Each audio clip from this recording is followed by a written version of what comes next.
Hey everybody, welcome to the Star Wars Canon Cantina, the show where we try to answer the question, who is Luke Skywalker, before the release of Star Wars Episode 9. How you doing everybody? My name is Mike. I am broadcasting from Salt Lake Base here on planet Utah. I'm going to just apologize now if my voice is gone by the end of the episode. I've got kind of a thing going on, but I'll do my best to hang in there. Hopefully my co-host is doing better than I am. Jesse, how's it going, buddy? I'm doing pretty good, Mike. Still fighting off the rat ghoul plague as well that we aforementioned in our last couple episodes. But man, I've gone through like 2 other short plagues since then. These are all. I think that's what mine's been too. I don't think it's the same. Surely not, right? Yeah, I've got. I don't know. I'm just sharing whatever little thing my youngling has. Well, he's so nice to share with me. So this one's not a full-on plague like we posted last week or whatever. This is just I might not be able to talk by the end of the night. Well, either way, we're here. It's November now. Halloween passed, like we mentioned in our previous week's episodes, and we are back on the Marvel train, Mike. The Marvel comics, in specific, the Star Wars story, as in the just plain Star Wars title. That's right. We're back. Before we hop into the story for today's episode, though, I do want to just give a shout out to all of the new listeners we've picked up in the past 2 or 3 weeks. We sponsored the Gold Squadron stream of the Minok Open X-Wing tournament that I went to, and we'll talk about on a future episode. You didn't see me play because I'm nowhere near good enough to be on the top table, and that's fine. But Dion of Gold Squadron is awesome, and he let us promote that day, and we've picked up listeners from all over the world because of that, and we've seen our numbers go up. So welcome to everybody. We're going to reintroduce ourselves for our newer listeners, so you don't have to go way back to the beginning to sort of figure out who we are. Ooh, I like this. Yeah. And I'm going to let Jesse go first. All right. My name is Jesse Aiken, and I'm a Star Wars fanatic that lives in Tulsa, Oklahoma, where I grew up with Mike. He does not live in Tulsa, Oklahoma anymore, but we'll get to that. And the quick story on me, if you haven't heard our previous episodes, is I was introduced to Star Wars at a very young age by my dad, who was basically chomping at the bit to introduce me to Star Wars because he was a diehard fan, saw all the films in theaters and whatnot. And I was introduced around 3-ish, and it's basically been constant since then. And I picked up the books in elementary school, as in the now Legends books. And obviously then we had the special edition, followed by the prequels, all when Mike and I were in the middle school range. And then high school, more Legend stuff. And then, fast forward all the way to today, video games, card games, board games, and the sequel trilogy. And now the anthology movies and new shows. So the Star Wars has just been nonstop for me, Mike. Well, and nonstop. This isn't your first time having a podcast talking about Star Wars either. That's right. I don't know if we made it explicitly clear in the earlier episodes, but I used to have a Star Wars gaming podcast called Vader's Finest. And I could talk about Star Wars there every week too. It just was in the gaming, specifically tabletop gaming format. And so, yeah, Star Wars gaming podcasts, all the stuff. So it's been a fun ride. And it's fair to say that you generally like most things Star Wars, right? Yeah, that's a good way to say it. I would agree with that. Okay. I lean on the positive side of the Force, or maybe even just the, there's clearly parts of Star Wars that are better, and there's clearly parts of Star Wars that are worse. But to me, I kind of like it all. I'm kind of just, it's kind of like pizza to me, Mike. I mean, there's very clearly bad pizza compared to great, like nice pizza. But, if someone gives me pizza, it's hard for me to turn it down. So, you'll choke down that Little Caesar slice anyway. I think so. I could say similar things about whiskey and coffee, but I don't want to scare you guys away. So we'll get to that later. Well, that'll only scare away other listeners on planet Utah. The only other thing I'm going to add about Jesse is he also Obi-Wan Kenobi is his favorite character. He looks That's like right. him, and that might come back later today. So I was introduced to Star Wars in a sort of a unique way. Family trip to Disney World at age 4 or 5. I think I was 5. And riding Star Tours was my exposure to Star Wars. Blew my mind. Thought it was awesome. Rode it like 8 times. So interesting. Then when I got home and my dad taped the movies off of TV, I was like, hey, where's Captain Rex? I thought he was the star of Star Wars. Not to be confused with our modern No, interpretation. not with clone Captain Captain Rex. I'm talking pilot droid RX-24, voiced by Paul Rubens. But anyway, I got over that eventually, and Jesse and I grew up doing all the Star Wars stuff that he mentioned. I also had a Star Wars gaming podcast. We were just focused on the X-Wing miniatures game that we were talking about a second ago. That podcast was called 3.2 Company. So if you came here from watching Dion, maybe you listened to that old one at some point. But anyway, we've both got experience talking Star Wars with each other and with the internet. And oh yeah, the only other thing I'll add is Jesse's a bit of the light side of the podcast, and I'm not the dark side, but I frequently will be the cynic. I'll put it that way. It's okay to not like everything Star Wars, and it's also okay to like things that are objectively bad, like the prequels. I like lots of bad movies. Bad. Yeah, you do. Yeah, I like lots of bad movies. There's nothing wrong with that. I like some stuff in the prequels, but they're not good movies, and that's fine. And as I'm finding out, that's where it gets. as I'm finding out when I approached Jesse with the idea of doing this podcast, that we would talk about new canon and Legends and compare the two different versions of Luke, I'm finding out that I don't actually really like Legends all that much anymore either. Yeah, so that's interesting. So we're experiencing that in real time, and but it's tough. Yeah, it's I don't like bad movies. Like that's something I'm pretty belligerent at times about. But I like the Star Wars prequels, so that's a complicated thing as well. So I think that's more you like Predator. Predator 1 is a great film. It's a bad movie. No, it's a B movie. Not number one. Yes, it not is. Number one. No, like I will fight that. No, it is. Yeah, it's B movie in spirit, but I think the way the movie's constructed, the characters, the monster itself is fine. It's good. But the rest here now, you caught me in a corner here though. Now the rest of the Predator movies are not good movies. They're not objectively well made films, but I still see them. So there's that as well. So and again, I'm not trying to hate on you for liking Predator. I loved the first Predator, but I also accept that it's not a great movie. Oh, I think it's a good movie, but I think we just need to have a separate spin-off podcast where we just talk about movies. I don't think the Predator is in the same category as I think what you were referring to earlier, which is objectively bad movies, which would maybe like the Star Wars prequels, the Transformers movies, the list goes on of objectively bad movies, but people like the things in them. I think the Predator is actually, a good movie. It's maybe not an amazing movie, but that one's at least up for it's debate. well made. It's well made. So, but so that's complicated as well. And I think Mike's turning me more and more into a prequelist. So, and Legends lover than I was. and there's nothing wrong with liking the prequels. I like a lot of the setting, and the prequel films set up the Clone Wars, which was great. Right. So, and that's a huge part of it. I'm not knocking everything. I'm just saying the movies aren't very good. Right. And that's okay. So, but yeah, we'll get into more of that in the future because I really like looking at all that stuff. And, Star Wars, I've said multiple times on the show, Mike, and I continue to say it's so vast and it's so wide and it has something for everybody. So that's right. It's so you big don't have to be like me. Everything doesn't have have to be for everyone anymore. Yeah. Yeah. So you're probably not like me and you're probably not like Mike. You're probably somewhere in the middle between us or on the outside. Dear God, I hope you're not like either of us.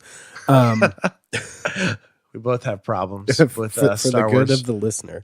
So that's just sort of a quick reintroduction to us for all of our new listeners. Welcome.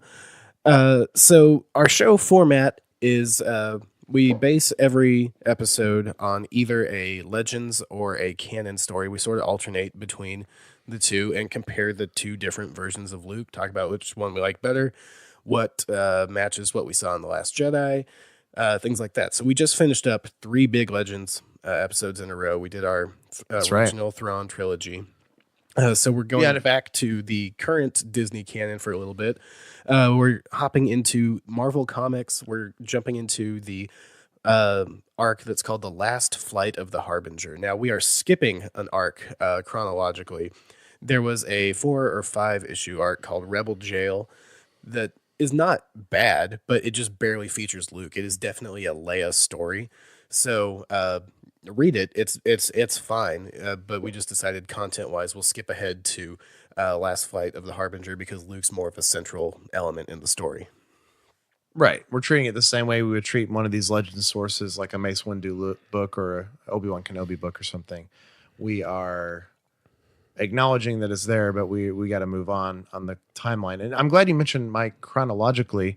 I don't know if it's something we've made super clear on the show, but we've actually taken a lot of time and devotion, guys, to plan out this roadmap to Star Wars Episode 9 and basically keeping everything completely consistent in the timeline. And when I say the timelines, we obviously have 2 timelines going either side by side or at least next to each other, parallel, which is the Legends timeline and the canon timeline.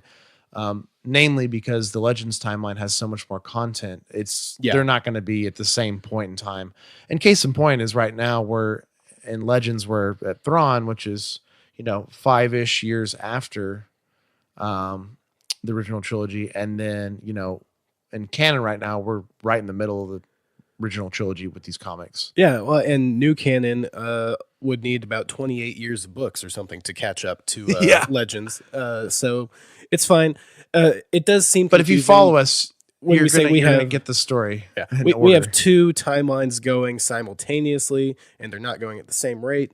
But if you're listening to this podcast, you're a big enough Star Wars fan, I think you can sort of keep those straight, and we try to do our best of letting you know this is canon or this is one of the old Legend stories.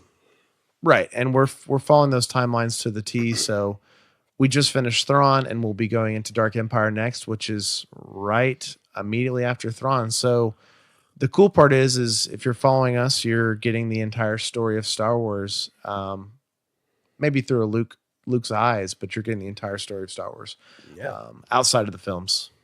So I hope you get to enjoy that if you're new to the podcast as well, because we're kind of a Cliff Notes version of these books. And even our Cliff Notes episodes sometimes end up being 2.5 hours long. Oh, yeah. Every once in a while. All right. So today, Last Flight of the Harbinger was written by Jason Aaron. Is he still is he still writing on this series, or what, did I'm he not just do sure. The first? Yeah. I'm actually not fully caught up with this. I don't know. Same.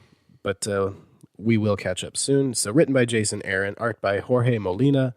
In the first issue, there's a couple different artists, and I don't actually have all their names handy right now. So I'll try to interject those later, and if I don't, I apologize to the artist. But I didn't realize there were multiple artists when I started making the show notes. Yeah, there's a lot of color artists and stuff, so they're lending their talents there. So we do try to keep the focus on Luke in the story, and we have sort of a slate of questions we kind of pick from to give us some consistency from show to show. So we're trying to pick up what state Luke is in at the beginning of the story, see if there's any time that's passed from the one previous, things like that. How do Luke's interactions with the main cast contribute to his growth? Do villains or side characters affect him significantly? How's he grow in the Force? What does he learn in the story? Does this match with the Luke we see in The Last Jedi? And if we think of any others, we try to throw them in there too. But we are definitely keeping this, our analysis focused on the character of Luke. Ever since Luke disappeared, people have been looking for him. I'm Luke Skywalker. I'm here to rescue you. A lot of rumors, stories. And I became a legend. People that knew him best. Luke. Young Skywalker. Luke. It's all true. I am a Jedi, like my father before me. All of it. So we try to keep the focus on Luke. Let's talk a whole issue about Obi-Wan Kenobi. Yeah, let's do it. So if you guys have joined us in our previous episodes in the Marvel series, they kind of have this through line story of Obi-Wan and his time spent on Tatooine and him writing in his journals. And it seems like a lot of this is his issues and his kind of like way of keeping himself focused on his mission of protecting Luke and making The sure that he grows ramblings up. of an old hermit. Yeah. So this is a pretty interesting story because basically we see it start off with a young Luke. And I'm guessing, Mike, this Luke's older than the young Luke we saw in the previous Marvel issues. Yeah, I think he is. He looks older. I would guess 12 to 14 years old for this Luke. So coming closer to Luke's actual age we see in the New Hope. But basically Luke comes home from, I'm assuming, a trip to the Tashi station. He has a backpack full of parts, and he finds like a lot of their droids destroyed on the Lars homestead, and he finds Aunt Beru in the kitchen with a rifle, and she's bleeding, and she basically tells Luke, "Run and get help. Your uncle's been taken by some giant thing," is what she says. And that giant thing is Black Chrysanthemum, the Wookiee That's bounty right. hunter who has worked for the Empire in the past. We met him in the Vader Down series, and he's been connected to Dr. Aphra. But here he's working for Jabba, who is pissed that he lost a crew when he was trying to squeeze the farmers during a drought. That crew was lost because Obi-Wan took them out to save Luke, and Chrysanthemum found out where Luke lived. Right. So that's picking up exactly where we left off with the last time of the story. And I kind of like this, Mike, because we're getting this this own little timeline going of young Luke, and it's slowly moving forward. And Obi-Wan's kind of the narrator. And we saw Luke stand up to Jabba's goons and his pirates in the last story. And this story lends itself to something similar. So Luke's uncle Owen is captured by the Wookiee bounty hunter, and Obi-Wan intervenes like he always tries to do, involving Luke and Luke's family. And Obi-Wan almost loses to this guy. Yeah, Obi-Wan intervenes by falling into a trap. Chrysanthemum knows what he's doing. He's just torturing Uncle Owen out in the open to make him scream so that Obi-Wan shows himself. And Chrysanthemum is more than a match for Obi-Wan that's trying to... He's real wishy-washy in this, trying not to use the Force, not to use his lightsaber, and then he realizes, oh gosh, I'm going to die if I don't do these things. Yeah. He has to cut out of a net that he's captured in with his lightsaber, even though he doesn't want to use it, because, we know he's trying to fully hide his powers and who he is, even though, obviously, Uncle Owen has an inkling of, his past, a strong inkling. But, what's really interesting is in this, Luke actually shows up. So what happens at the end of this story, Obi-Wan catches Uncle Owen as he's falling off a cliff with the Force, and Uncle Owen is hanging onto the edge of the cliff, and then there's a rock slide, and the cliff falls down, and Obi-Wan actually has this kind of look of guilt on his face, like, I couldn't save him. I lost him. And then you look over the side of the cliff, and what do you know? Luke ignored his aunt's wishes going to get help and actually just got in the T-16 Skyhopper and flew out there. And he his uncle is literally catches him on the guns of the T-16. Yeah. It's pretty cool. It's pretty cheesy. I don't know if I would call it pretty cool. Well, of course it's cheesy. Definitely. But it's kind of, it is Luke that we see in the first film. So it's obviously just younger. So, and this is using his basically only skill he probably has at this age, which is his piloting. Yeah. Which he's been doing his whole life. But, pretty cool, pretty interesting that Luke kind of comes and saves the day. And Obi-Wan kind of has a proud dad moment, basically. So, and Chrysanthemum does survive because we see him later on. But he has failed Jabba, and he's essentially banished from Tatooine. He's on Jabba's list of people he's not going to hire. Yeah. So that's how that story ends. And, we immediately go into the next story, which is not Luke-centric at all. But I think the only important thing to mention about the next story is that we see the game master from Nar Shaddaa, and we actually get his backstory of how he was an agent for the Empire, how he was a commando stormtrooper, and how he worked with these other commando stormtroopers, which is just kind of cool.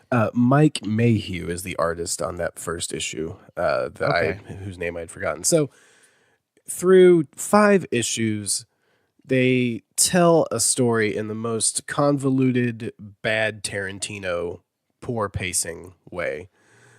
You mean jumping around? Yeah, through timelines, time jumps and details left out, and events retold from different perspectives.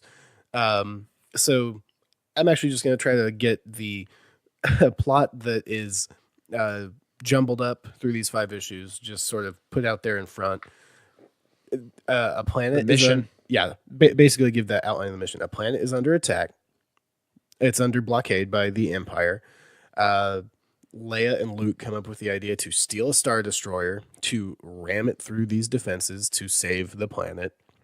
So what we free see, the people from the blockade. Yeah, what we see out of order is how they go about stealing this Star Destroyer, the problems that they face during stealing and repairing and getting it to where they're trying to go, and the aftermath of it. So that doesn't sound too complicated, but it was definitely not made clear until the last issue what the ultimate goal was. Now, the problems that they face primarily come from the game master, or Sergeant Creel, as he's revealed at the end of the last comic arc we talked about. He's the head of an elite stormtrooper unit. The acronym is SCAR, Stormtrooper Unit or something like that. Yeah. Stormtrooper Commando Advanced Recon. There we go. And nice. It's basically like if you played the old Republic Commando Xbox game, how you had your demo guy and your sniper and your tech person and your soldier. That he's basically got like one of each class of special stormtrooper on his team. Right. And he has a lightsaber, and they're going out to kill rebels and special missions and try to retake the Harbinger, which is the name of the Star Destroyer that Han, Luke, and Leia and Red Squadron tried to steal. Yeah. Okay. Right. So that's the overall big picture of what's happening. I just felt it was important to get that out there so that people could sort of have some timeline to follow along with when we got specific events that may happen out of order. Because I think 22 happens after the events of issue 24, and there's all sorts of stuff like that. Yeah, and basically the gist of it is it starts with this space battle. Red Squadron, Luke and Wedge, and all the Red Squadron guys and the Falcon basically feigning that they are going to destroy this Super Star Destroyer. This is the part I thought was pretty cool. Regular Star Destroyer. Yeah, the regular Star Destroyer. So how do they go about this? They basically shoot a hole in the side of the Star Destroyer towards the reactor, right? So Han flies the Falcon under the shields and drops some proton bombs to create an opening in the hull to shoot towards the reactor. So they're like, hey, I worked on the Death Star. Let's see if we can do it again on the Star Destroyer. Right. And Wedge takes a shot and he says it travels in, but they don't see any reaction, the Star Destroyer blowing up. And so Luke gives it a shot. And Luke, of course, kind of pulls more of an Anakin type thing, and he actually flies into the punctured part of the hole that Han created with his X-Wing. And you even see the X-Wing getting scraped as he's doing it. I actually, you're right, but I thought about Poe in Force Awakens when he did that. But similar, just flying through the hole that he just made. Yeah. And then the comic pulls a pretty dumb bait and switch on everybody. Yeah. They make it look like the Star Destroyer exploded with Luke in the reactor room and Han and Leia on the bridge. And we know that didn't happen. So we know they're going to live is what you're saying. Yeah. So I sort of get why you're doing that, but come on, we're smarter than that. Yeah, they kind of do a cool thing though, to trick the Empire, basically, that the Star Destroyer, making them think the Star Destroyer is destroyed. They basically shoot the reactor out. The real reason is to try to confuse the reader, but the story reason is, oh, we're trying to trick the Empire. Right. Yeah, because the Empire can't know that they have a Star Destroyer. Like, there were survivors escaping the Harbinger, but I just feel like right. They had the priorities a little switched on that one. Yeah, so basically they shoot the reactor out and they explode it in space in front of the Star Destroyer, so it looks like the explosion came from the Star Destroyer. It engulfs everything, and the moment it explodes, Luke has R2 trigger the hyperspace jump on the Star Destroyer, and they basically hyperspace out of there when the explosion is going off. So when the explosion settles, there's nothing. Yeah. There's just wreckage from the battle, basically. So the only notes I had about this part, they kept describing like the size of the crew and the size of the Star Destroyer, which I have no problem with. I think they said 1,600 meter long, so 1.6 kilometers long.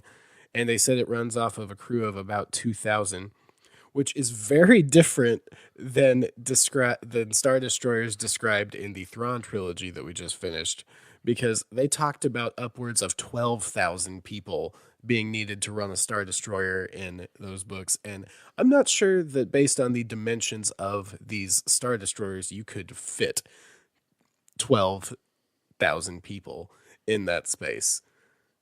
So I just thought it was funny. Like it's a nitpicky thing that 1993 versus 2015 or 16, it doesn't really matter. It was like, oh, that's vastly different. Yeah, and you also got to ask the question too, like, what type of Star Destroyers? I'm assuming, they're both Imperial class, but I don't know. The Imperial class is almost triple the size of the Victory Star Destroyer, so, or more than that in some ways. But you said something, I got to fact check now.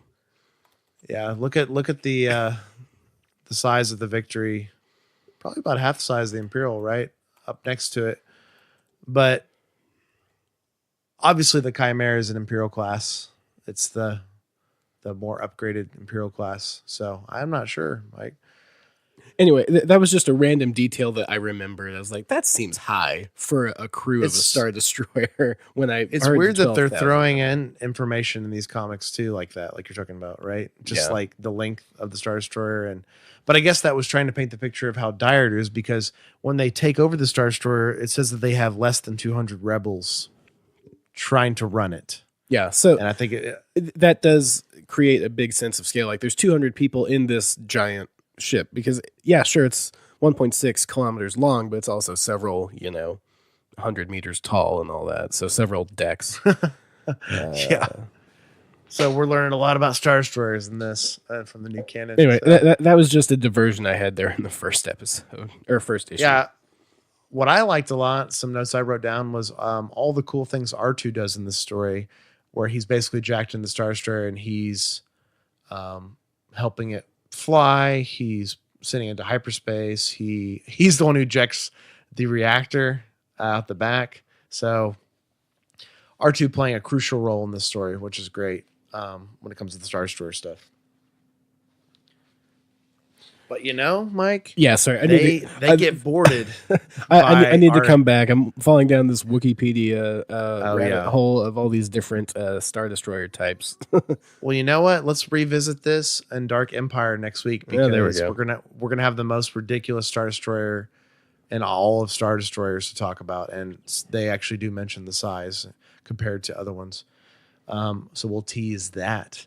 But as they commandeered this Star Destroyer, the Imperial commandos that we just mentioned earlier actually sneak aboard, because that's kind of what they're trained to do, right, Mike? They're trained to run these covert missions, and they sneak aboard in a pretty baller bad guy way. So how so? the introduction we have to this Scar squadron is they are assaulting a rebel base as just a team of 5 to 7. It's not quite clear how many of them there are. Right. I guess I could go to a cover and find out. But anyway, 5 to 7. It's a small commando unit, everybody's got a specialization, and they're ultimately tracking down a rebel admiral that they end up taking alive. And Han and Leia and Luke are waiting on a rebel admiral to meet them at the Star Destroyer to take command of the mission. Oh, yes. Well, the admiral does arrive, but he is literally strapped to the front of a ship, of a rebel ship stolen by the Scar Squadron, and sent out as a decoy. So that was a pretty grim comic book moment to see this decoy, this human strapped to the outside of a ship. Pretty baller, but it's even kind of grim for Star Wars. Yeah, it's fairly grim for Star Wars, like a human's body tied to the front of a ship. So, and it definitely seems more like a pirate bounty hunter move than a Imperial move. It's true. Ways. Yeah, at least the Imperials that we've been shown in the movies and these books around this timeline. But that's actually what kind of makes these guys. Oh, these guys are serious. They're a different level. And they are creative and will do things the rest of the Empire won't or can't. Right. So they end up boarding the Star Destroyer without our heroes knowing. Yeah. So that's the next part that happens in this story. Although, can we talk about the worst part of this? I'm ready. Do you not know what I'm going to talk about? The race? No. Yes. That was bad. Okay. That was definitely the worst part of this. So before this admiral gets there, Han and Leia are fighting about who's going to be captain. And right. Well, you should do, or you shouldn't do it because of this. Well, you shouldn't do it because of blah blah blah. They literally say, first person to the bridge is the captain. Then Leia kicks Han in the knee and turns and runs. That was good. That was good. But then there's this whole race of he steals a speeder bike and she gets on a spacesuit and EVAs to the bridge. And it's not consistent with the tone is bad. The execution is bad. Although it does give you a very eye-catching distraction, because while this race is happening is when Scar Squadron approaches and sneaks on. But I was it's a story groaning device. The entire 6-page run of them running to the bridge. Basically, I was like, "Come on!" Didn't really remind me of Star Wars, and definitely didn't really remind me of Han and Leia. So that was kind of interesting. It reminded me kind of, and I don't mean any offense by this, but it kind of reminded me of, especially the later entries, the new Star Trek films. Like it sounded like something like that, where it's two characters. You know what I mean? No, I can actually much more understandably see Kirk and Spock, the new versions, right? Racing Chris Pine and Zachary Quinto, racing to the bridge, or and that's Spock taking funny. And Spock taking a spacesuit to cut 3 decks out of the equation, Yeah. I could see that. I think that's actually pretty fitting with characters and funny. So you're right. That situation just doesn't match the characters of Han and Leia and maybe just the tone of Star Wars in general, which the tone is all over the place sometimes, but that was a pretty, it was a rough part. And keep in mind, we were just shown these assassin commandos come in with a rebel general strapped frozen to the front of their ship. You know what I mean? Like with his eyes about to pop out of his head. So strange tone choices, but the guy's bored when this is happening, and then our actual conflict basically begins. That's right. I would say, Mike. So Leia does beat Han to the bridge, so she gets to be captain right as everything goes to hell. And then she tells Han to start driving towards the planet that they're going to liberate, by crashing through things. So they're up on the bridge, and the commando unit splits off to achieve different goals around the ship. And lo and behold, Luke ends up running into Sergeant Creel, who he met in the Shadow of the Smuggler's Moon arc when Luke was a prisoner of Gracchus the Hutt. That's right. But what's interesting is he doesn't know it's Creel quite yet because Creel has a helmet on because he's wearing the full commando stormtrooper getup. But him and Creel start fighting because, Luke's like, Imperials. And they start fighting with lightsabers. He says, Imperials, then, this Imperial has a green lightsaber. That's right. And he's talking to me like he knows me. And Creel is beating Luke, basically. Oh, yeah. Because once again, what we mentioned in the past when these guys fought, these are not two Jedi fighting. This is Luke, who's very limited in his knowledge of lightsaber, and then a guy who's trained in sword fighting and combat fighting, which is interesting. At the same time, Mike, Creel contacts the one and only Lord Vader over the comms and lets him know that Luke Skywalker is indeed here and that Vader needs to come deal with him. Sorry. So after Creel letting Vader know that Luke is in fact here, that kind of cascades the plot even to the next bigger conflict, which is the Empire showing up with reinforcements. Yeah, so the Harbingers got into the system that they're trying to liberate, but the Empire's actually sort of waiting on them. And who's leading the charge of these reinforcements? Yep, exactly. We see Vader's TIE Advanced leading the charge, which is, I love how much his TIE Advance is featured in these comics, Mike. It makes me so happy. Yeah. I feel like it was definitely underused in the original trilogy. So it's really cool to see Vader leading the charge in a fighter. And, they fight more, right? Things happen like that. Yeah, so there's a point in Luke's lightsaber duel with Creel where Creel has gained the upper hand. Luke has been essentially disarmed. And Creel's like, no, I'm not going to kill you. My boss wants you. Because Creel answers directly to Vader. And just when things get dire, that's when Luke taps into the Force and he does the most powerful force push that we've seen from him for sure. Because earlier in the comic, Sana Staros, who's still around for some reason, was giving Luke crap about barely being able to levitate a fork, and now he uses the Force, shoves Creel through a wall, buries him under some crates, and Leia says they felt the ship shudder on the bridge. So definitely a very pretty cool.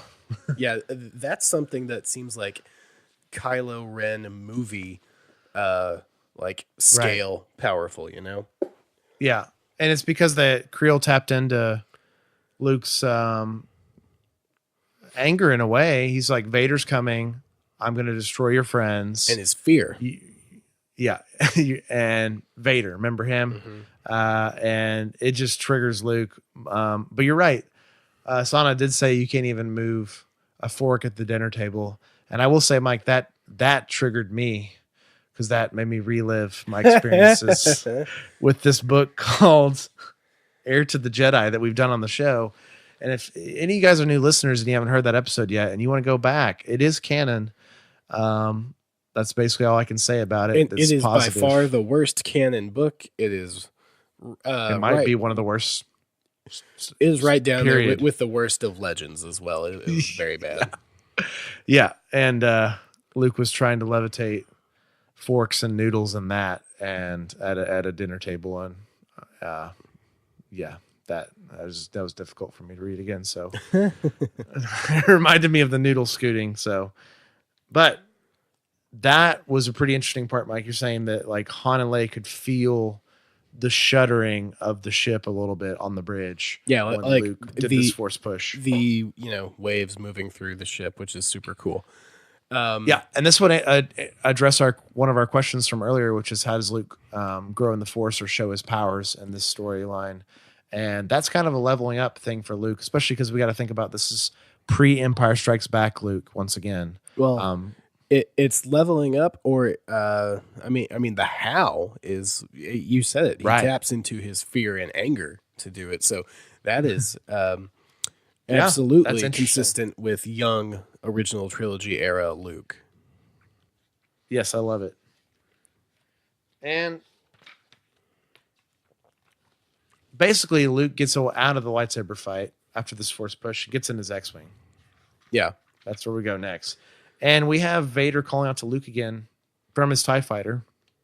And they kind of square off face to face, kind of like they did in Vader Down. But Luke actually, Vader says, They even set up like the similar joust where they almost run into each Yeah. other like they did to start Vader Down. yeah, Vader says, "Come to me, boy. Come and face your destiny." And Luke says, next time I'll be ready. And Luke actually jumps into hyperspace, like right under Vader's tie, basically, and gets out of there. And it's pretty interesting. And then they say, Lord Vader, the Scar Squadron is clear of the Harbinger, and they wait your orders. Lord Vader, and Vader says, you have failed me. He's talking about these... The Game surviving members of Scar Squadron and Creel. Creel did survive. His left arm was pinned under some debris, so he used the lightsaber to cut it off to go answer to Vader, right. which pretty cool. So this is, outside of Vader, the hands down the toughest Imperial we've seen in canon to this point. Definitely. Bested Luke in a lightsaber duel. When Luke was trying to use the Force, he just bested him with skill. It's when Luke tapped into the dark side, basically, that Luke was able to get out of there. So And Vader says to Sergeant, like, you failed me in every conceivable way. The siege was broken. The people of Tureen were given relief. We're given a reason now to hope. And the rebels responsible have all escaped. So Vader basically just describes his displeasure. And the sergeant says, oh, sir, us with Scar Squadron, we never fail. We always have something. And we never come home empty-handed. And then the final page of the comic is the commandos holding C-3PO and him saying, oh, dear. That's right. Everybody else escaped the Harbinger on the Falcon, but I'm hoping, maybe not hoping, but maybe secretly off panel, R2 like snuck out of the room without telling 3PO. So 3PO didn't quite get on the Falcon, and R2 was like, no, 3PO's on. I saw him. He's in the back. But we'll find out in the next arc how exactly that happened. Yeah, so we're going to see how they leverage having 3PO, probably to draw Luke and Han Leia back into a trap. We're very interesting way to end it, Mike. Yeah, so looking at some more stuff about Luke, he interacted with the main cast mainly via comlink.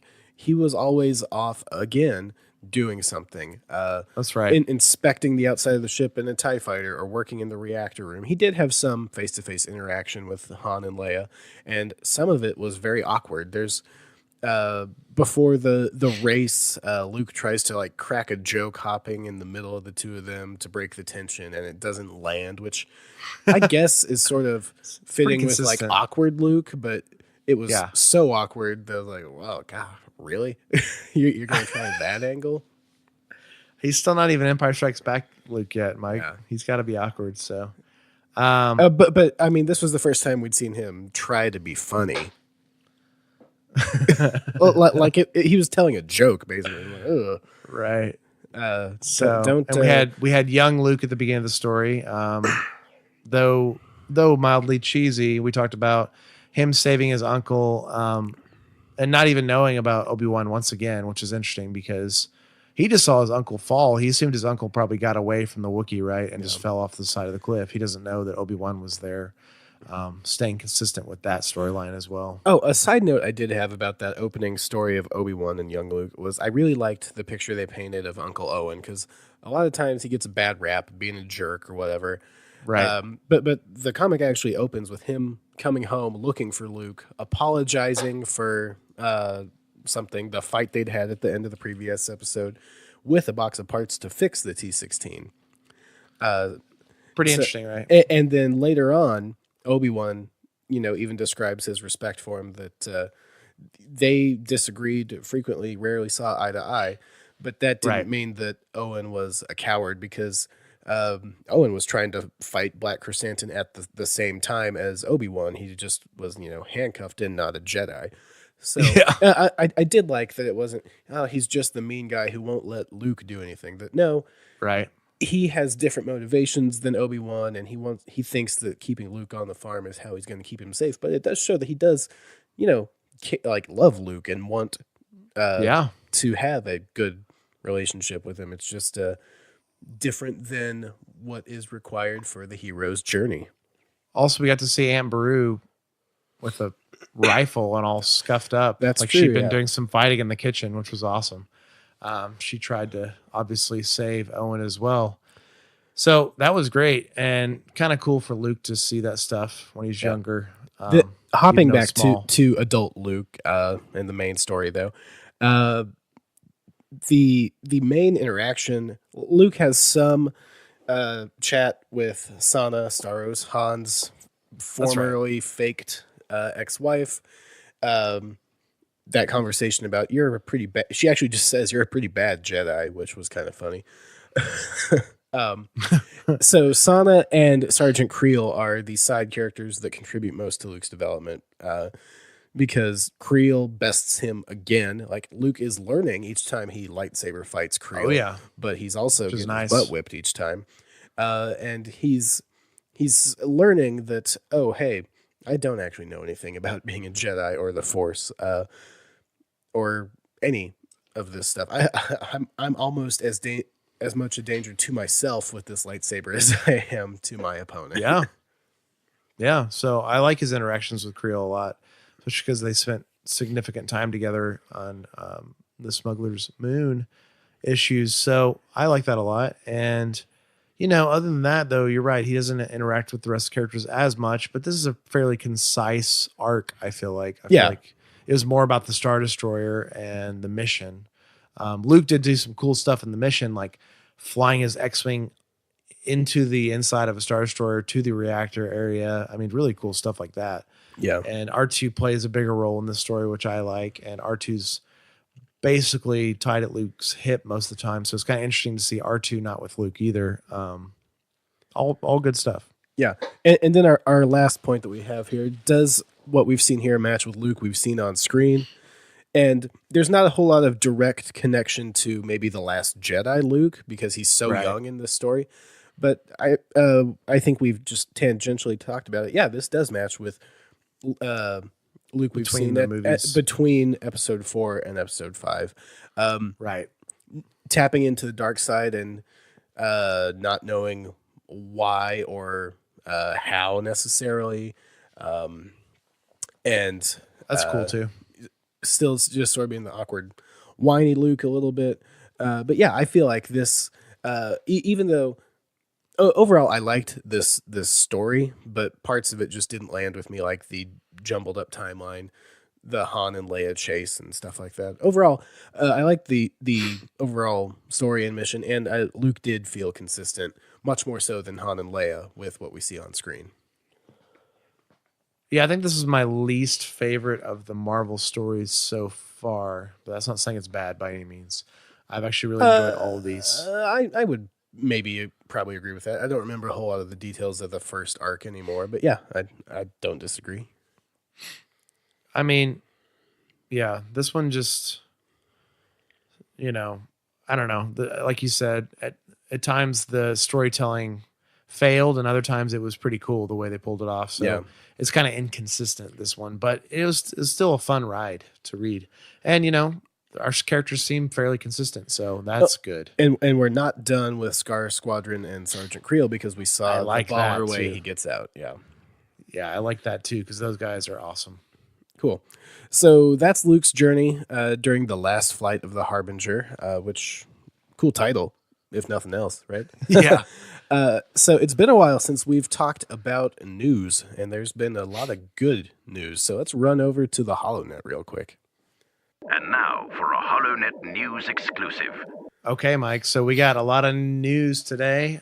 Some you guys will definitely know some. Hopefully you've heard, but hopefully we can elaborate. I assume on a you've few. heard all of this by now, but we're gonna at least give our opinions on it. Yeah, we might give some minor details you might not have heard, but let's start off with the first thing. Basically, Disney and Star Wars coming out and saying that the Boba Fett anthology film is no more. That's right. Kathleen Kennedy was at an event promoting not even Star Wars. I think it was something else. But she was asked about it, and she said the Boba Fett film is dead. Probably not quite like that, but Kathleen Kennedy confirms Boba Fett film's not happening. So that generated 1,000 YouTube videos about why Kathleen Kennedy is the worst person on the planet, even though those are the Really? same people who didn't go see Solo, which is what I know. contributed to not making Boba Fett. It's all a dumb circle. Yeah, it really is. There's not really a lot to say about this, Mike. I mean, Boba Fett There's was not. never a fully confirmed thing, you know what I mean? So that's I don't know. That's the frame of reference I'm starting with. It's like, well, it was never confirmed. It So- could have been cool, but Yeah, it's just like could have been the cool. Obi-Wan movie that I don't know ever 100% officially got Lucasfilm confirmed either.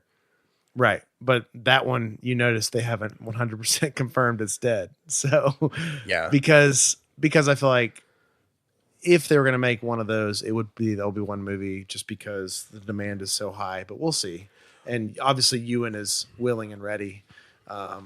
He's made very clear. So I don't know. I'm holding on to hope. Yeah. So well, let's talk about things that will get made. And Yes. I texted Jesse all Holy the crap. hype, all caps when we heard this from a Bobby Iger phone call with the Disney bigwigs that not only is the Mandalorian TV series coming to Disney Plus, the official name of the streaming service, but a Cassian Andor miniseries. Right. I'm not quite sure what they're calling it, but a Cassian Andor series is coming to the Disney streaming service, starring Diego Luna, and holy crap, I am hyped about this. Right. And make no mistake, this is not some sort of animated thing. Or I've actually talked to several people that were like, well, I heard Diego's in it, but I just assumed it'd be animated. And I'm like, no, man, this is like live action. Yeah. And you see people's demeanor kind of change when that information sinks in with them. So yeah, this is crazy. I'm so excited. It's also really cool to see, the Mandalorian is going to be a new character in theory, not in the canon, but it's like, Cassian's a side character, but he's now in the major films, right? So this is I something would they call haven't him really done yet. I wouldn't call him a side character. He was a co-star of a movie. No, yeah, he was a main character in that film, but I guess in the major Star Wars Okay. opera and story, he's a side, he's like a Lando. If you at stuck best. if you stuck to the numbered films, he was a sentence from an opening crawl. That's right. Yeah. No, I But think this is great. This is what we need. I think this is great news. I've said it before, and to our new listeners we picked up, I like Rogue One. It's just ranked at the bottom of my list of the new Disney movies. But I've always said Cassian was my favorite character in that movie. Oh, yeah. I didn't think a lot of the characters were great, but he was awesome. So if we get a Cassian and K2SO like spy mystery buddy cop thing would be great. Or even if there's just a little bit of K2 when if he meets him at the end and we hope to see them in season 2 or something. I'm hoping they bring back some of the Rebel side characters that we see in Rogue One. Maybe not necessarily Mon Mothma, but like General Draven or some of the other people that we saw wandering around the base on Yavin 4. Because they could easily bring Mon Mothma. Yeah. Cassian talks about, he's done horrible things, and the novelization of Rogue One fleshes him out a little bit more. Like, he grew up a separatist. His family were separatists during the Clone Wars. So when he says he's been in the fight since he was 6 years old, he wasn't fighting on the side of the Republic, which is awesome. That is really awesome. You just opened up my mind to possibilities, Mike. I mean, I mean, Bail very well could be in this show. You Yeah. never know. Bail Organa, I mean, like one of the major leaders and founders of the rebellion, and obviously Jimmy Smits is great. And yeah, I just the possibilities are endless, and it's cool because they don't really have to. I think with this show, they don't have to do any like over the top fan service stuff. They don't have to have like Vader or Tarkin or anything like that. But like having Bale in it would be, I think, fine and great, and K2 and things like that. So we'll see. I'm obviously going to try not to think about it. So Well, it gets here and sooner than later. They they haven't said how many episodes or how long each Right. episode is or the time frame it's taking place in. It can't take place too early before Rogue One just because of the age of Diego Luna, and I don't think they would spend the That's money right. on a series to de-age him that much. But I hope we get to see U-Wings in action again because I really like the U-Wings. They're sweet. Yeah. We could see some crossover with other characters, and I'm normally against this type of interconnectedness, but I loved Enfys Nest so much that if we saw even just in I one knew you were gonna episode, Aaron Kellyman come back as Enfys Nest in the full armor. I'm not 100% sure about how the timelines would match. Like this could be before she had her run in with Han and Beckett Right. or whatever, or even if it's after, it might still fit. But that could be cool. Even if she's just, like, oh, hey, there's what's her name as a rebel officer now. Yeah, it'd be cool. Yeah. So And two there's tubes. yeah, you could bring back Edrio and/or Benthic. I don't remember which Yeah. one was with her. But yeah, the Cassian Andor series, super excited. I might actually be a little more excited about that than I am the Mandalorian. Which, Fair enough. if you listened a couple episodes ago, I did a full 180 on from being skeptical to excited about. I think they're equally exciting for me, but I feel like just Cassian and K2 on the screen again, that's more exciting for me. So we'll just have to see both shows. Yeah. But speaking of the Mandalorian, Mike, we actually know who the lead actor is now on the Mandalorian. That's right. As in the Mandalorian himself. And that's Well, Pedro Pascal. Did they right? say? I mean, I assume they did say that he is the Mandalorian, but they've said he's the lead. I think they said he was the Mandalorian. Okay. Yeah. Agent and- Whiskey. That's right. If you've seen Kingsman 2, which is an underrated movie. It's in that same zone as Predator of maybe a bad movie that I still like. Anyway, I was just trying to tie that back into it. Apparently, he's also in this little show called Game of Thrones that's pretty bad, but a lot of people seem to like. That's a statement. Based off of Thrones is good. questionable source of material, whatever. Thrones is good, and he's actually one of my favorite parts of Thrones. He plays a character called Oberyn Martell, who is sort of for Mike here. I'm going to give a quick summary. He's a oh man, Isn't he called the Imagine Red if- Viper? Did I read that somewhere? He is, yeah. Yeah. And I think I mentioned that in one of our episodes. I kept calling him the Viper. He's a highly trained swordsman, I will say that. But in his free time, he's more of a Lando type character. So, but more promiscuous than Lando for sure.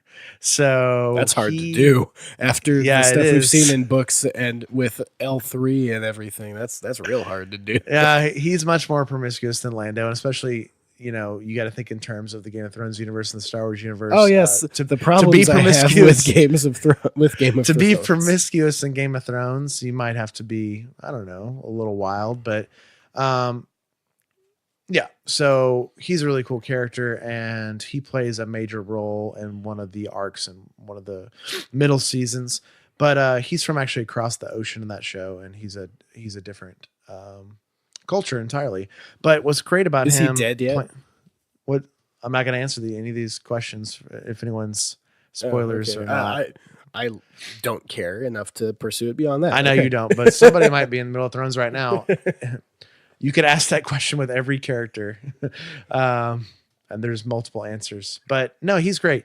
And what I think is cool about him playing the Mandalorian, at least superficially speaking, is he kind of looks like what we've been now told what Mandalorians look like, the Clone Wars and things like that. Oh really? Maybe. Is his hair 6 different colors like Sabine? Oh no, none of that nonsense. But they just they have a certain look, like they're more European than like Luke. Luke would not pass as a Mandalorian. Basically, is what I'm saying. I don't know, Don't know that I like where this is going. there's nowhere villainous here, Mike. I know it just sounds awkward. But one thing. But I'm glad that they didn't get like a guy that looks like Mark or something, like back when he was younger playing Mandalorian. Basically, what I'm saying, like, okay, he's Pedro Pascal's more. You're looking at me like so, but I also think too especially in the Kingsmen and Thrones, the facial hair he had too was very Star Warsy to me. So it's very Lando mustache, yeah. Yeah. Well, and we've seen apparently in Thrones and Kingsmen that he can do action. Obviously there's stuntmen involved in the show and the movies, but he's capable, not just like character actor, but also can handle the action stuff as well, which it should be a major part of a show like The Mandalorian. Yeah, no, I agree. And he was born in Chile, so he's Chilean, which is also just cool. Mm-hmm. It's going to bring, I'm thinking, a lot more interesting things to the character than if they got some just generic white dude, a guy. So that's kind of basically what I'm saying with the Mandalorian vibe, because in Star Wars they're really trying to create a thing where they're trying to make it even just humans be distinguishably different by their cultures, like the Corellians and the Mandalorians. Right. Yep. So Mandalorians, Corellians, like the list goes on, and people of Naboo, all these sort of things. And I like that. I think that's cool because we have a lot of humans in Star Wars. And they're not all white. Yeah. So another actress who's confirmed for The Mandalorian is Gina Carano, of formerly MMA, maybe UFC. I don't know enough about it to keep all those different organizations. She used to be a fighter. She's done some, movies that fighters and wrestlers go on to make as a star that are not good, but she's always done good action stuff. And she was in the first Deadpool movie as that's right. The one of the main henchmen, and she was the one fighting Colossus at the end of that movie, and she was funny in that. The action was good.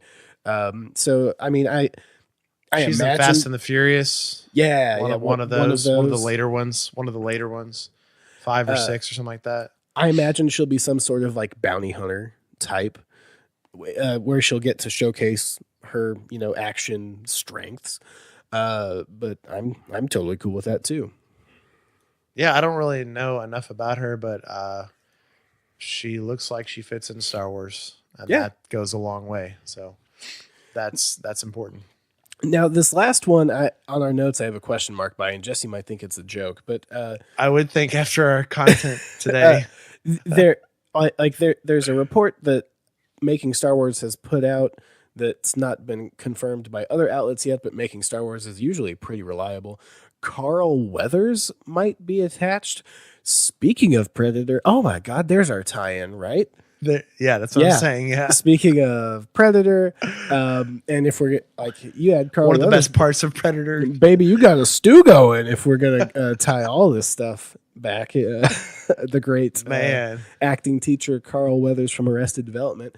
There's a somewhat credible rumor that Carl Weathers might be attached for a part 2, which neat. That'd be neat. That'd be really neat. Yeah.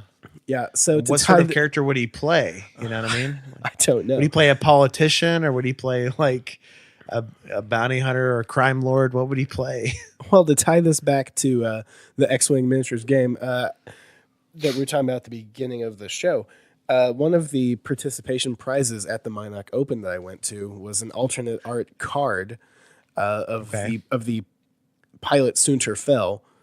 Okay, but that Soontir Fel is played by Carl Weathers, so it's Carl Weathers in the TIE fighter pilot. Yeah, so I'm into it. It's all what maybe he's playing Soontir Fel in the show. Is there a way to get your entire TIE fighter list, all the pilots, the casts of Predator? Like all those guys. Well, Arnold, Jesse, all these Jesse the actors. Body. Oh my god. Yeah.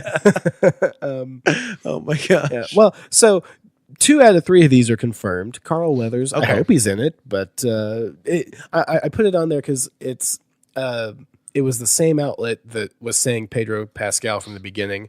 The other places then later confirmed, which is Making Star Wars. So give them credit. I've got a quick, interesting Mandalorian question for you, Mike. What's the furthest fan servicey character they can bring into this without it making you hate it?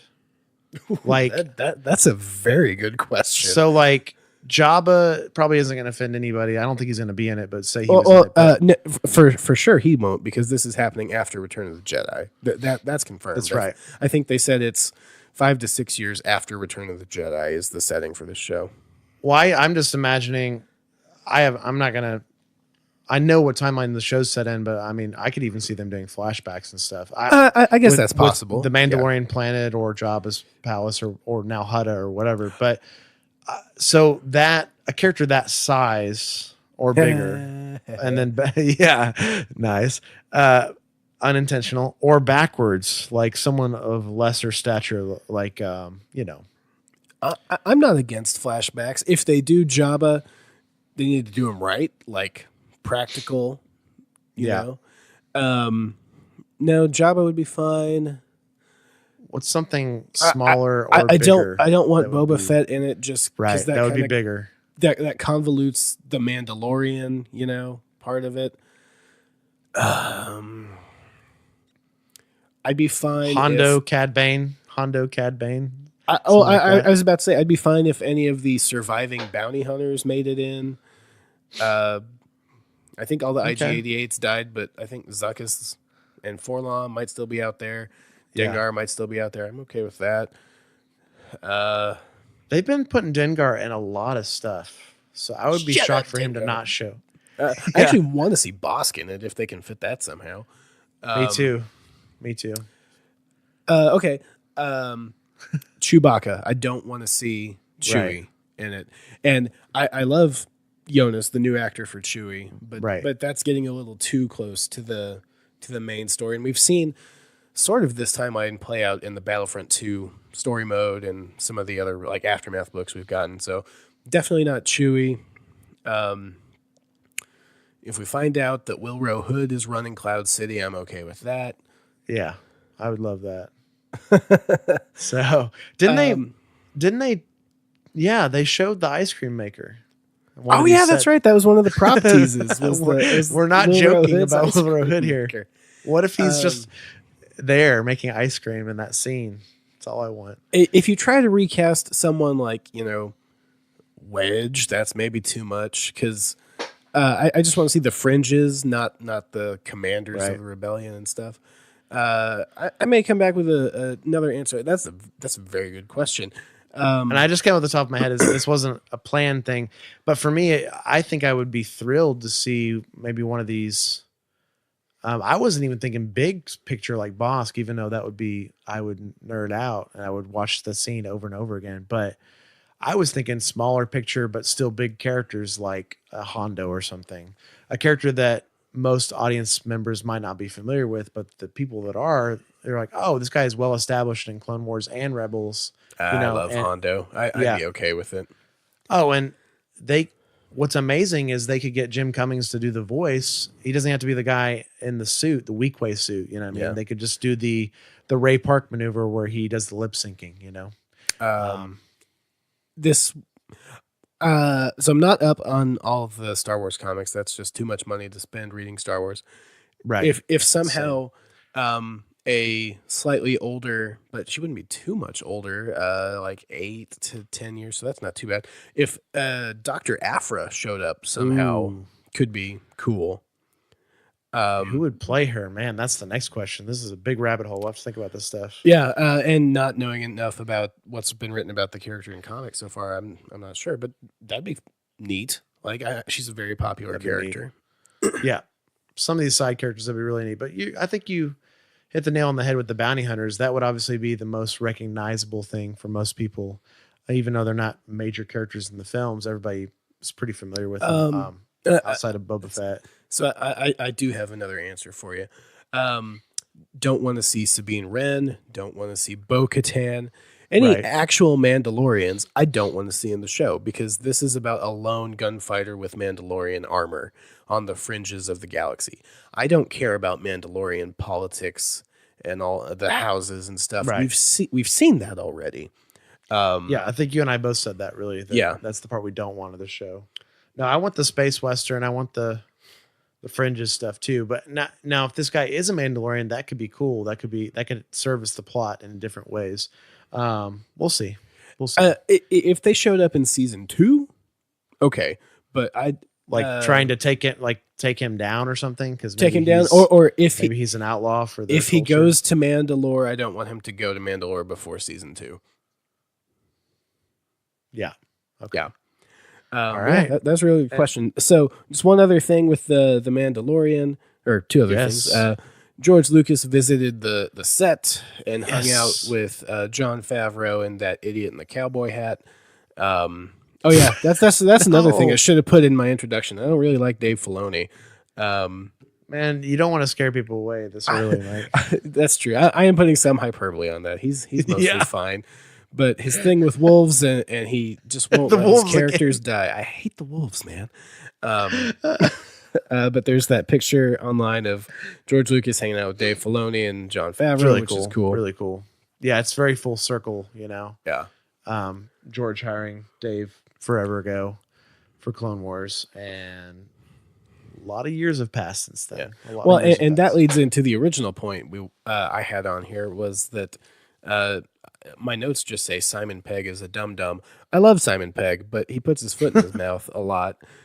Okay. What's he doing today? He said that he feels Star Wars is missing George Lucas, or missing the influence of George Lucas,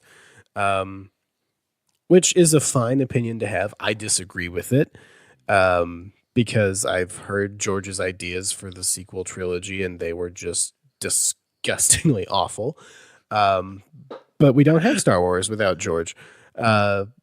So, like, even though I disagree with the opinion, it's not the opinion that I'm, at odds with. It's Simon being all over the map. Yeah, that's my issue as well. Because I think Star Wars might be missing a little bit of George Lucas. I might push back on Mike some, but maybe not as much as Simon's saying. But, that at that I can have that opinion, but that's really irrelevant because George is done. So I'm just pleased that George shows up and checks in and gives pointers here and there, like he did on the set of Solo and things like that. He was hanging out with his buddy Ron then. Yeah. Hey Ron, can you do this over here? But I like that a lot. That was pretty good. I like that. I like your impression. Well, and I may change my tone a little bit here. I don't want Lucas to have anything to do with the movies. Obviously, he's not a great director. He admits that himself and all that stuff. But he did a good job, like ideas and story-wise, with the Clone Wars. So if he had some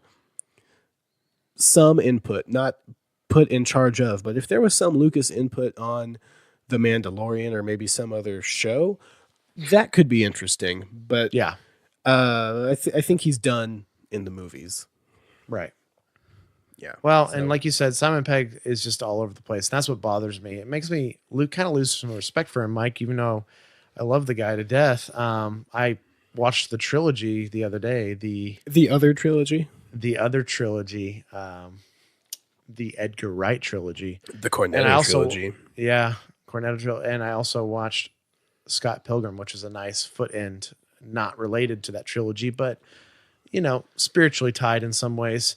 But Simon is he was such a prequel basher for so long, like an avid one, and Jar Jar basher. And obviously the stuff came out with All My Best that we talked about, the mental health struggles he had, and all the harassment he got. And then Simon Pegg said, I do retract my statements about Jar Jar because that was not appropriate. And the older I get, the more I like the prequels. And I'm actually okay with him saying that too, because people can because he's in Star Wars now. That's why he's saying that. He's like, I like it all.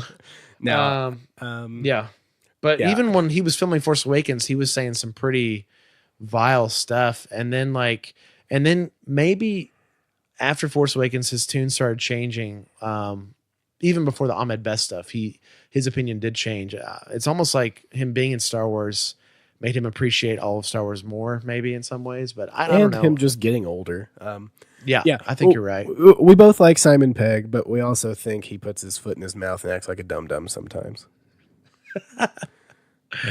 As we all do, but we're not all movie stars. Yeah, and I don't know the man. But I'd like to, but that's about it. Thinking about this, there's a Simon Pegg Twitter that he does not run. I remember a few years ago. That's him right. saying I'm stepping away from this because I keep putting my foot in my mouth or whatever on there. So Nice. go be Scotty, go be Ankar Plutt, go be Benji in Mission Impossible. Great, but maybe just stop talking about Star Wars to people. And my last tie into this is the first issue of the comic we read today, the Obi-Wan Owen Lars arc that was very brief. I could not shake the fact, Mike, when reading it, that the artist drew Owen Lars like Nick Frost. Like a lot. And I don't know if that was an inspirational thing or I was just seeing what I wanted to see. But especially certain panels, he looks a lot like Simon's co-hosts on all these great films and best friend buddy. But that was kind of interesting to me. It's cool to see these artists do these transition drawings of people between two different actors too. Obi-Wan even had a half Alec Guinness, half Hugh McGregor look. You're seeing what you want to see. He doesn't look like Nick Frost. I don't know. Let's post some stuff on the Instagram. We'll let the people decide. So it's good stuff. But that's about it for news today, right, Mike? But we got a fun segment I want to go into here, I think. Yeah, that was a lot of news. We're gonna start doing our best to incorporate more side stories or just random things that we think are fun here into the show. So this one actually came from my wife. It was her idea. Excellent. Yeah. So we're going to take a look at the Star Wars Myers-Briggs type personality indicator. For those of you who aren't aware what the Myers-Briggs personality type indicator is, it's basically it's like a test you can take that sort of gives you ways to describe your personality and what situations you thrive in, and it's a way of understanding like team and group dynamics. We use it a lot, not necessarily Myers-Briggs, but other similar things in like the field I work in, and like understanding students and group dynamics and stuff like that. So it's sort of a silly test, and you get like this 4-digit code, and there's 16 different options, right? I think that's right. Right. Yes. 16 different results that you can get, and there's ways of describing your personality, and we've found a few websites that have matched these to Star Wars characters. So in the show description, I'll put a link to the graphic that we are working from. In addition to a link where you can go take the Myers-Briggs if you do not know what your Myers-Briggs type is. But basically, you take this 50 to 60 question test and you're given a 4-letter code.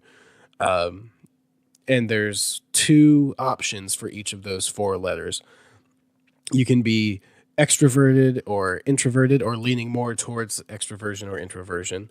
These are not binary yes or no, 100% on or off things. It's just you lean a little bit more towards one or the other.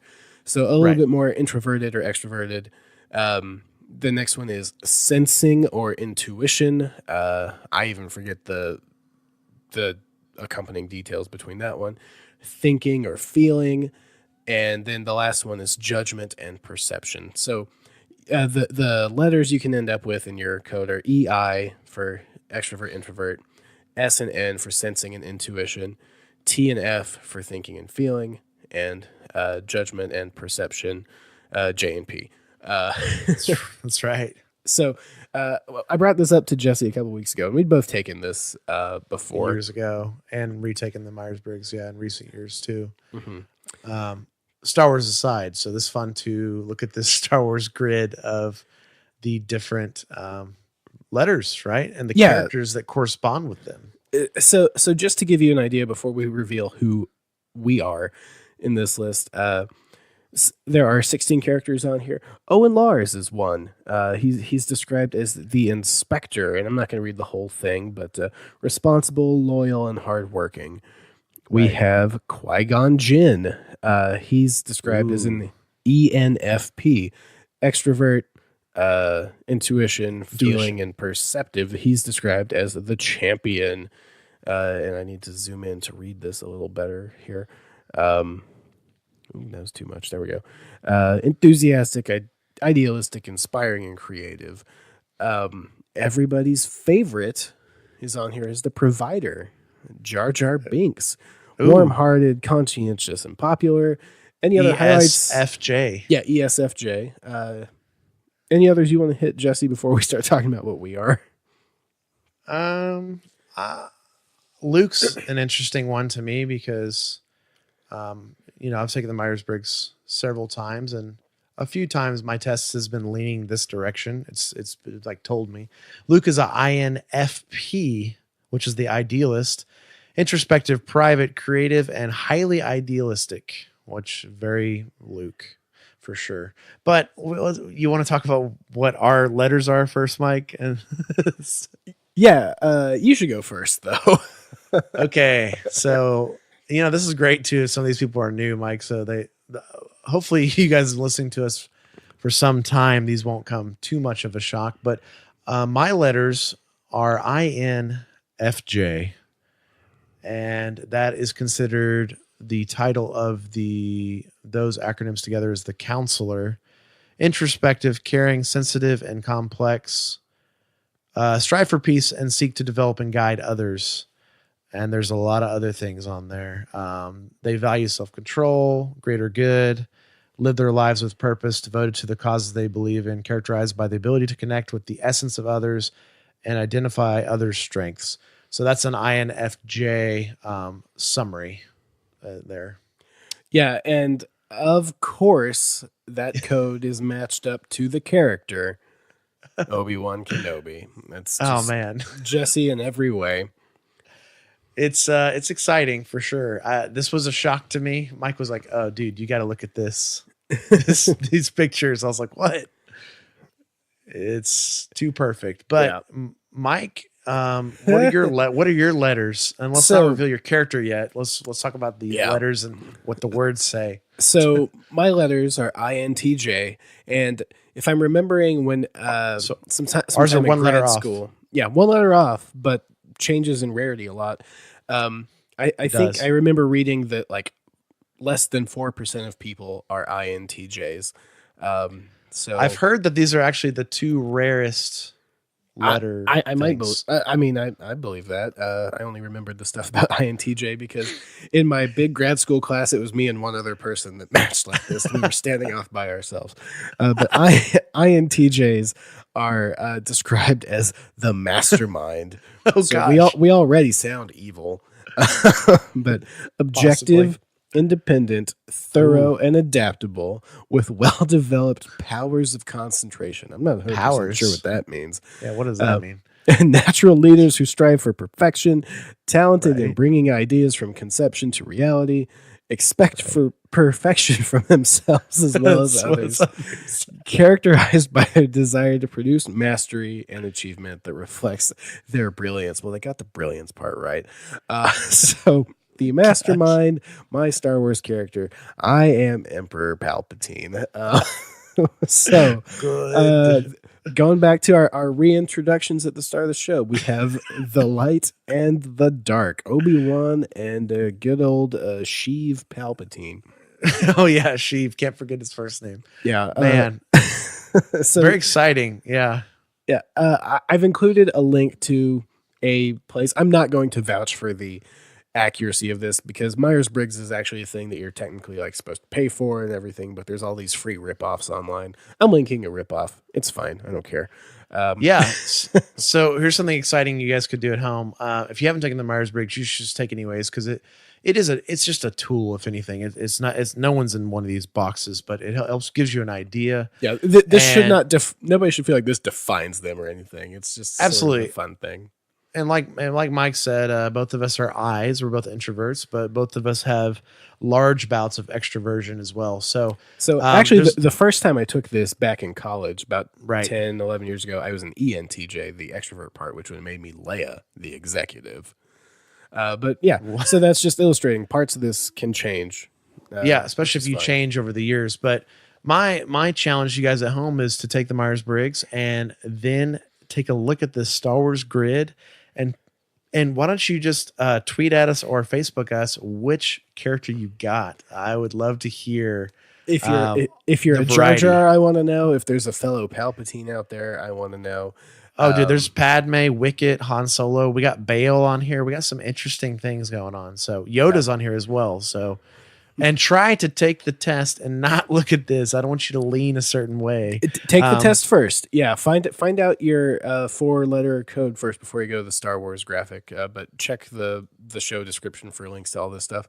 Just one more thing to put a bow on this. I said this was my wife's idea. I asked her what her Myers-Briggs code was. Oh, And yes. so hers is ESTJ. So this puts us at opposite corners of this grid. but her Star Wars analog is Darth Vader the Supervisor. So read into that what you will, but we've got a Palpatine and a Vader over here. I'm about 90% sure my wife's an INTJ, so she's Palpatine. Well, there's a reason her and I get along so well. Good. So yeah, very good. So yeah, guys, please take this and let us know what you got. I'm thrilled to hear about it. I would love to know. So, but that leads us, Mike, into the last part of the show here. I'm returning to something we haven't done in a little bit, and that is the review corner, reading reviews you guys write us for the podcast. So if you want to have your review read on the show, just write us a review on Apple Podcasts, iTunes, and give us a star rating, and then write us a review. So far, everyone's given us a 5-star rating, which has been amazing. Yeah. You guys have no idea how much that helps us. And even if you don't have time to write a review, if you can just give us a 5-star review, the more reviews we have, we essentially climb the algorithm on the podcast and more people find the show. So the more we have, the better. An easy way to think about it, someone pinned it to me the other day, is say, Mike, we were at 50 reviews and then we hit like 55 or 50, just say 51. Well, we just passed every podcast on the algorithm that had 49 or 50 reviews because we're now at 51. So it's a really helpful. It really matters a lot. If you think there's just one review is not going to help, it's going to help us a lot. So I'm going to read some more reviews today that we haven't got to on the show yet. So we have a review here from Mike. Can you pronounce the name for me? Kerensky Fury is how I'm going to say it. Kerensky Fury. The title of this review is Funny, Fun, and Insightful. Really enjoying everything they're putting out, especially now that they are getting into the novels that really expanded my Star Wars fandom. Keep it up. This is a short review, and I love it, Mike. This is kind of my goal in life, is to keep people either ignited with Star Wars or getting more into Star Wars. So thank you for this review. So. I'm glad that this person is excited going back into their what built their Star Wars fandom, because the Legends books built my Star Wars fandom too, and I'm just finding out I can't stand them anymore. So we'll see what that person thinks as we get more into them. That was a short one though. I'm going to throw another one on.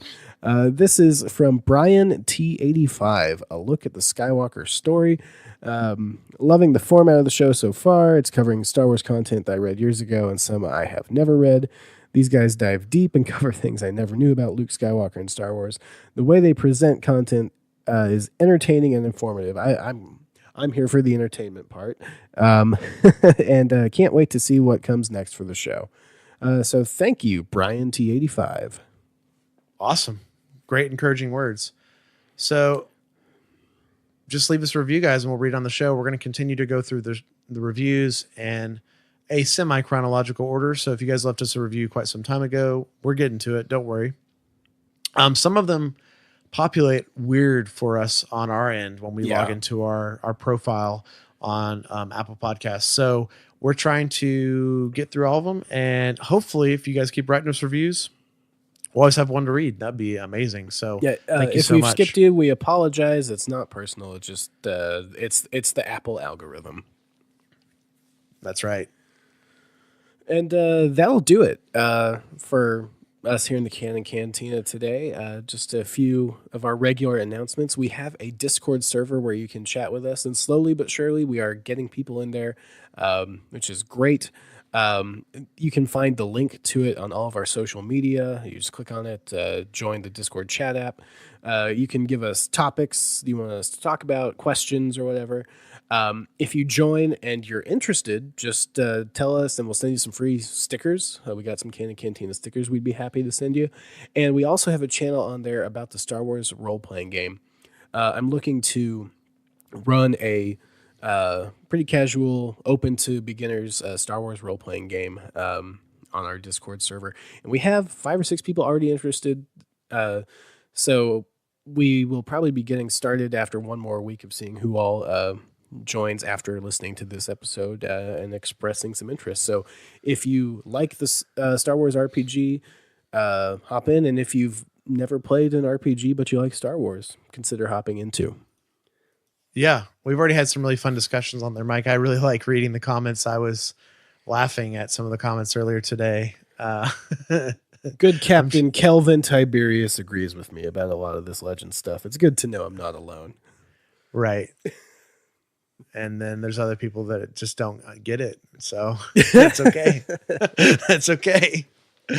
I think one of the comments in the Discord was something like that, Mike, and I was dying laughing reading it. So it was cathartic for me or something. So it was like, did Mara Jade hurt Mike as a child? Something like that. So something along those lines. Who said that.